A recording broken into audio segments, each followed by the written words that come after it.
Welcome back to Jersey Matters. How can a child learn to read and write if their parents have low literacy?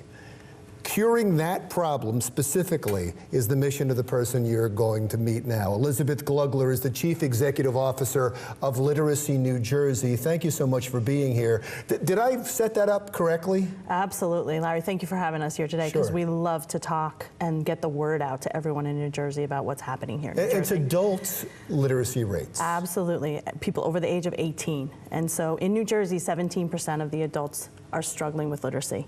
And that can mean learning to read, but that can also mean struggling with the English language. And so it's a huge problem here in New Jersey. No, I can see that. I mean, just this morning, I work with my kids on their homework. I can't imagine being that, and I would imagine there's an embarrassment to it, an embarrassment of not being able to help your child in their schoolwork. Absolutely. And when, I'm going to tell you about a student of ours named Anitas. She came to us because, for that exact reason, she had kids who were in the school system and she couldn't help them with their homework. She couldn't talk to their teachers. She was struggling with English, and so the most important thing for her is, how can I make sure that my kids have what they need, and if I don't have the English skills, I can't do that. And so she worked with us for a couple of years. She improved her skills. She wanted to get a better job. She has now gone full circle and was just hired by us to work for us, helping other people. And explain what that means, low literacy. Right. So when we start looking at low literacy, it means a whole bunch of things. So it might mean that someone can't fill out a job application. It means that someone can't do some very simple tasks that you and I might be able to do, like reading directions, like filling out a form, including a job application or forms like that.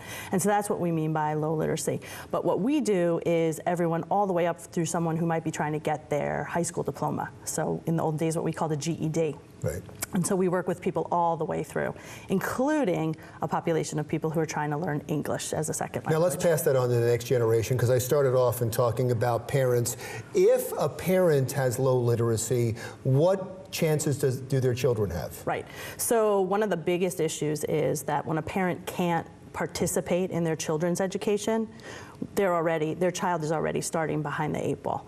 And so when we look at a parent who might be reading to their child already in the womb, our parents don't have reading materials in the home. They don't read to their children at bedtime, and they don't do some of those pre-literacy things that you might do with your kids, like finger plays and all that fun stuff. So when that child goes to their first day of school, which would be the first day of paid education, would be kindergarten, they're already behind everybody else. And so that's why we see this as something that keeps happening generation over generation. There's so much emphasis put on the fact that a lot of children don't have a computer at home, but the greatest resource would be your parent. If you don't have a parent that can help you at home, you are way behind the 8 ball when it comes to school. Absolutely, and the thing that's most important to us, a note comes home from school, and sometimes the school assumes that the parent doesn't care if they don't do what the note says to do, but our parents bring those notes to their tutors and their teachers saying, what does this say? Well, there's an embarrassment to that, and because there's a stigma that goes along with somebody that can't read or write at a certain level. Right. This is such an important issue, so how can people help? Right. So the amazing thing about this organization is that's what we do. We look for volunteers to the community to come help us. So we recruit volunteers from the community, we train them, and then we match them up with our students all over New Jersey.